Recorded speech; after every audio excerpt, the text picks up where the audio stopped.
Aku terbangun di tengah malam oleh suara pintu rumah yang dibanting keras.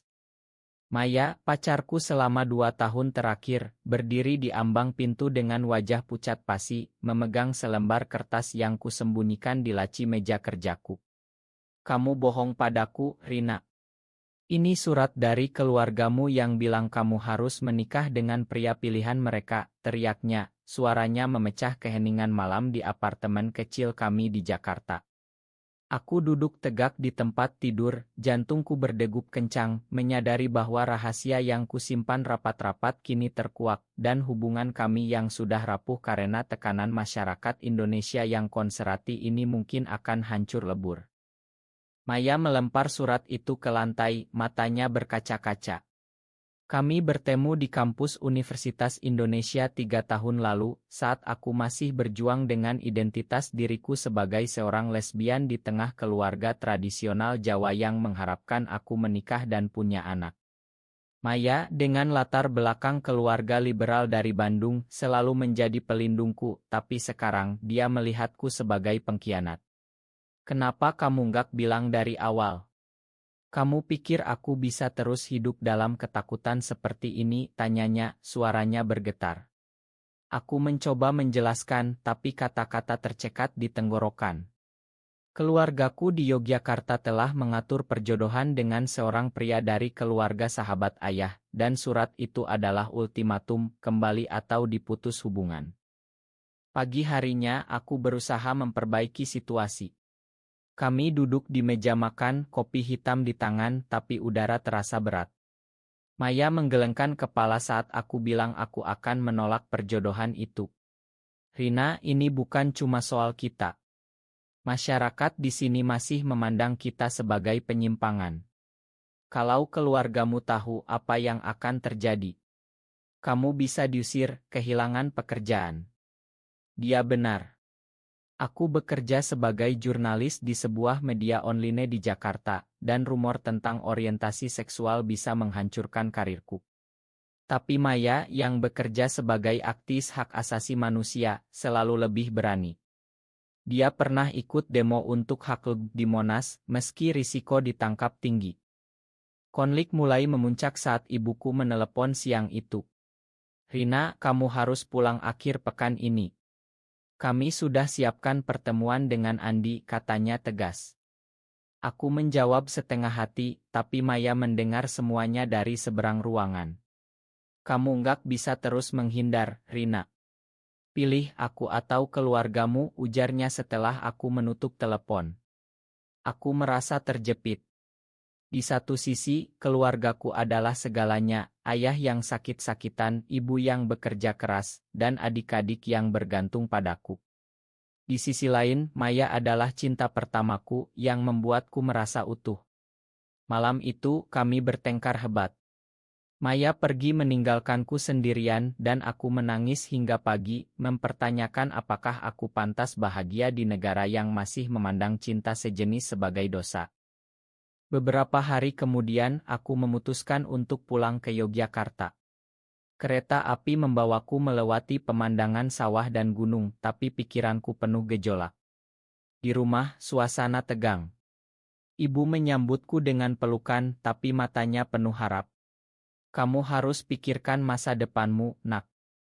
Andi orang baik, dari keluarga terhormat, katanya saat makan malam. Ayah diam saja, tapi aku tahu dia setuju. Malam itu aku bertemu Andi di sebuah cafe. Dia pria tampan, sopan, tapi hatiku tak bergetar.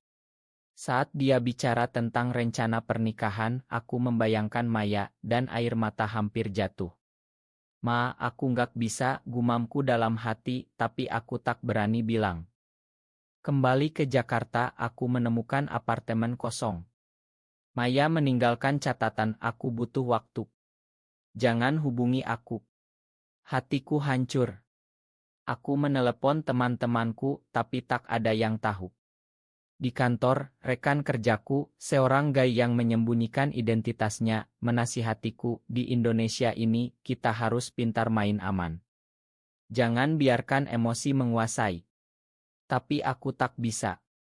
Aku mulai mencari Maya, pergi ke kantornya, tapi dia menghindar.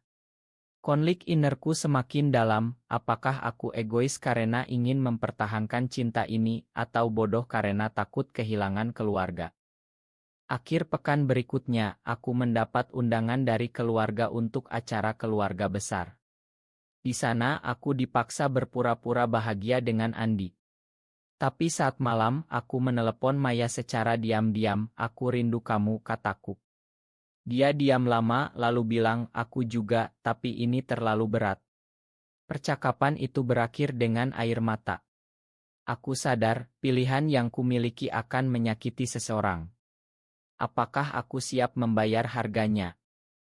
Keesokan harinya, aku memutuskan untuk bertemu Maya di Kai Aurit kami di Tamrin. Dia datang dengan wajah lelah, rambutnya yang biasanya rapi kini acak-acakan. "Rina, aku nggak bisa terus seperti ini. Keluargamu menekan, masyarakat menilai, dan aku merasa seperti musuh," katanya sambil menatap cangkir kopinya. Aku mencoba memegang tangannya di bawah meja, tapi dia menariknya. Itu adalah tanda pertama bahwa celah di antara kami semakin lebar. Aku menceritakan pertemuanku dengan Andi, bagaimana aku merasa hampa, tapi Maya menggelengkan kepala. "Kamu harus putuskan sekarang. Kalau enggak, aku yang akan pergi." Ultimatum itu seperti pisau yang menusuk. Di kantor, situasi semakin rumit. Bosku, seorang wanita konservati, mulai curiga dengan absenku yang sering. "Rina, kamu kelihatan gak fokus. Ada masalah pribadi?" tanyanya. Aku menggeleng, tapi dalam hati aku tahu rumor bisa menyebar. Indonesia, dengan mayoritas Muslim, masih melihat LGBT sebagai tabu. Undang-undang anti-LGBT di beberapa daerah seperti Aceh membuatku takut. Maya, sebagai aktivis, pernah bercerita tentang temannya yang diusir keluarga karena coming out. Apakah itu nasibku nanti? Malam itu, aku pulang ke apartemen dan menemukan surat dari ibu lagi. "Kami tunggu keputusanmu. Jangan kecewakan kami." Aku merobeknya, marah pada diri sendiri. Mengapa aku tak bisa jujur? Aku menelepon Maya, tapi dia tak angkat. Panik, aku pergi ke rumahnya di Kemang. Pintu dibuka oleh sahabatnya, Lita, yang memandangku dingin. "Maya nggak mau ketemu kamu sekarang. Dia bilang kamu terlalu pengecut." Kata-kata itu menyakitkan. Aku pulang dengan hati hancur, tidur dengan mimpi buruk tentang pernikahan paksa. Beberapa hari kemudian, aku mendengar kabar bahwa Maya ikut demo besar untuk hak LGBT di depan per. Aku menonton berita melihat wajahnya di kerumunan, memegang plakat "Cinta Bukan Dosa." Hatiku bangga, tapi juga cemas. Polisi bisa bertindak kasar. Aku memutuskan untuk pergi ke sana, menyusup di antara demonstran. Saat aku melihat Maya, aku berlari mendekat. "Maya," panggilku. Dia menoleh, matanya melebar. "Kamu ngapain di sini? Ini berbahaya," bisiknya. Tapi saat itu, polisi mulai menyemprotkan air, dan kerusuhan pecah. Kami berlari bersama, saling bergandengan, dan untuk pertama kalinya setelah pertengkaran, kami merasa bersatu lagi. Di sebuah gang kecil, kami berhenti, napas terengah-engah. "Kenapa kamu datang?" tanya Maya. "Karena aku nggak bisa kehilangan kamu," jawabku. Kami berciuman di sana, di tengah kekacauan, tapi itu adalah ciuman penuh ketakutan. Kembali ke apartemen, kami bercinta dengan lembut, tapi pagi harinya, realitas kembali. Maya bilang, "Ini nggak cukup. Kamu harus bilang ke keluargamu." Aku mengangguk, tapi dalam hati aku ragu. Apakah aku siap menghadapi penolakan? Konflik memuncak saat ibu datang ke Jakarta tanpa pemberitahuan. Dia muncul di depan pintu apartemen saat Maya ada di sana. "Siapa ini?" tanya ibu, memandang Maya curiga. Aku panik, memperkenalkan Maya sebagai teman sekamar. Maya tersinggung, matanya penuh kekecewaan. Setelah ibu pergi, Maya marah besar. "Kamu malu sama aku? Kamu nggak berubah," teriaknya, lalu pergi lagi. Kali ini dia blokir nomorku. Aku merasa sendirian terjebak antara cinta dan kewajiban. Di pekerjaan, aku mendapat tugas menulis artikel tentang diskriminasi di Indonesia. Itu seperti tamparan. Saat riset, aku bertemu korban-korban, wanita yang diusir keluarga, pria yang dipukuli. Itu membuatku sadar betapa beruntungnya aku, tapi juga betapa pengecutnya. Aku menulis artikel itu dengan hati, tapi bosku memotong bagian sensitif. Jangan terlalu provokasi, Rina. Bisa bahaya. Aku setuju, tapi dalam hati aku muak. Malam itu aku memutuskan untuk mencari Maya lagi, tapi dia hilang.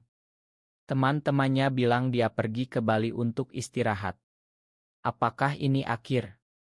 Aku memutuskan untuk pergi ke Bali mencari Maya. Pesawat membawaku ke pulau itu di mana udara terasa lebih bebas, tapi hatiku tetap berat. Di Ubud aku menemukan penginapannya melalui teman bersama. Saat aku ketuk pintu, Maya membuka dengan wajah terkejut. Rina, kamu gila katanya, tapi biarkan aku masuk. Kami duduk di teras menghadap sawah hijau. Aku nggak bisa terus lari dari masalah kita, kataku. Maya menghela napas. Masalahnya bukan kita, tapi kamu yang nggak berani hadapi dunia. Percakapan itu panjang, penuh air mata. Maya cerita tentang masa kecilnya, bagaimana keluarganya menerima dia apa adanya, tapi masyarakat tetap menekan. Di Bali, kami menghabiskan hari bersama, berpura-pura seperti dulu. Kami jalan-jalan di pantai, tapi bayang-bayang masalah tetap ada. Saat malam, Maya bilang kalau kamu nggak coming out, kita nggak bisa lanjut. Aku setuju untuk mencoba, tapi takut. Kembali ke Jakarta, aku mulai merencanakan. Pertama, bicara dengan adikku yang lebih muda dan open-minded. Kak, aku suka perempuan, kataku lewat telepon. Dia diam lama lalu bilang, aku dukung kakak. Itu memberiku keberanian. Tapi saat bicara dengan ibu, semuanya berantakan. Aku pulang ke Yogyakarta lagi, duduk di ruang tamu. Bu, aku nggak bisa nikah sama Andi. Aku lesbian, kataku gemetar. Ibu memandangku tajam, lalu menangis. Kamu gila. Ini dosa. Kami malu, teriaknya. Ayah yang mendengar, marah besar. Pergi dari rumah ini. Jangan kembali. Aku pergi dengan hati hancur, tapi lega. Di kereta kembali, aku menelepon Maya. Aku sudah bilang. Mereka usir aku. Maya datang menjemputku di stasiun, memelukku erat. Kamu berani sekarang. Tapi kebahagiaan itu singkat. Berita menyebar di keluarga besar. Paman-pamanku menelepon, menghina. Di kantor, rumor mulai beredar. Bosku memanggilku. Rina, ada gosip tentangmu. Kalau benar, aku harus lepaskan kamu. Media kita nggak bisa punya image buruk. Aku marah, tapi tak bisa lawan. Maya mendukungku, tapi tekanannya besar. Kami mulai hidup lebih hati-hati, tapi itu membuat hubungan tegang. Suatu hari, Maya mendapat ancaman dari kelompok radikal. Hentikan aktivismu atau kami akan ekspos hubunganmu. Kami takut, tapi Maya tak mundur. Ini perjuangan kita, katanya. Aku setuju, tapi dalam hati aku ragu. Apakah pengorbanan ini worth it? Konflik mendorongku ke tepi. Aku mulai minum lebih sering, menghindari Maya. Dia notice dan kami bertengkar lagi. Kamu menyesal, tanyanya. Gak, tapi ini sakit, jawabku. Puncaknya saat acara keluarga Andi. Meski sudah putus, ibu memaksaku datang. Di sana aku bertemu Andi lagi. Kenapa kamu tolak aku, tanyanya. Aku jujur, aku suka perempuan. Dia terkejut tapi bilang, aku paham. Tapi keluargamu nggak akan. Pulang, aku dapat pesan dari Maya, aku dengar kamu ketemu Andi. Apa kamu khianati aku? Aku jelaskan, tapi dia tak percaya.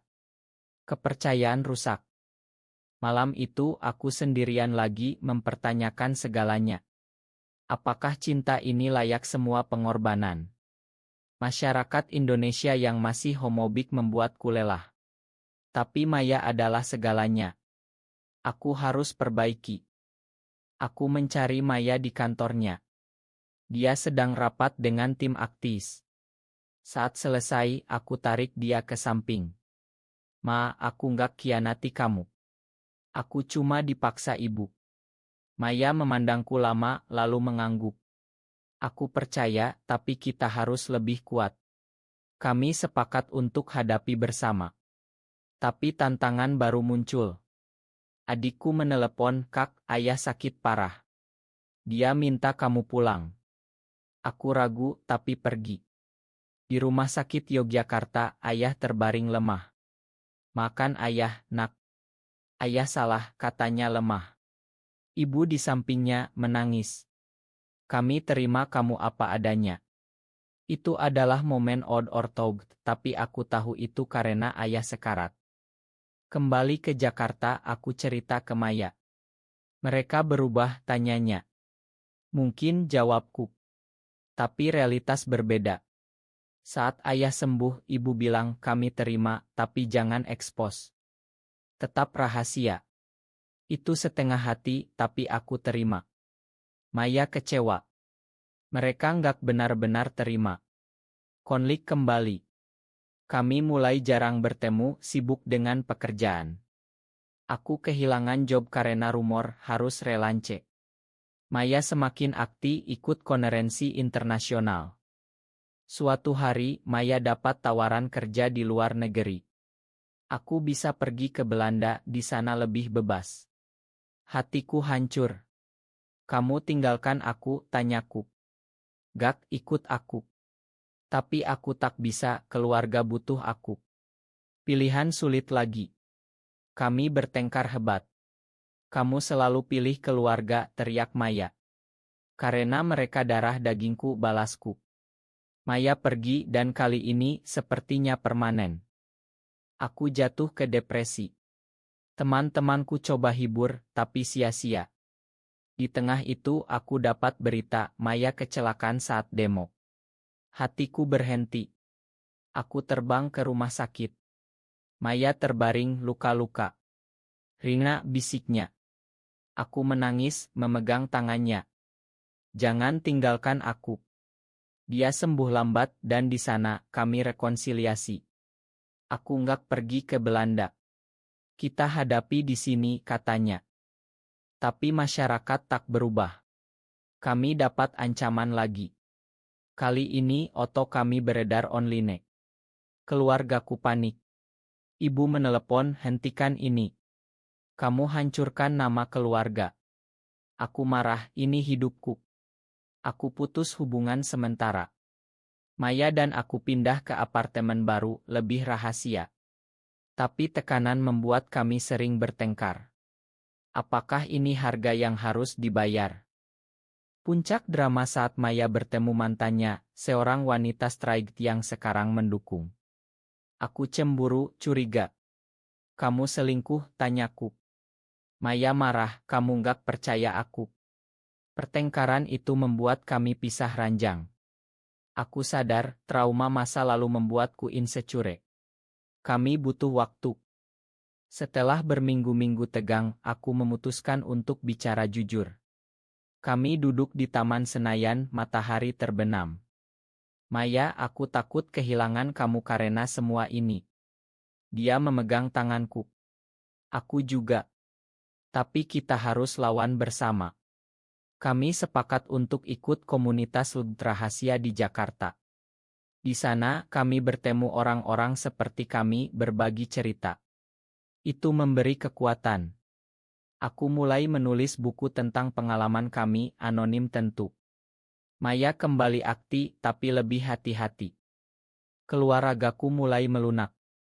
Adikku datang berkunjung bertemu Maya. Kak, dia keren, katanya. Ibu menelepon kadang-kadang meski masih kaku. Ayah setelah sakit lebih toleran. Tapi masyarakat luas tetap tantangan. Berita tentang penggerebekan komunitas LGBTI membuat kami waspada. Suatu hari, kami ikut webinar internasional bicara tentang hak di Indonesia. Itu berisiko, tapi membebaskan. Hubungan kami semakin kuat, tapi tak tanpa korban.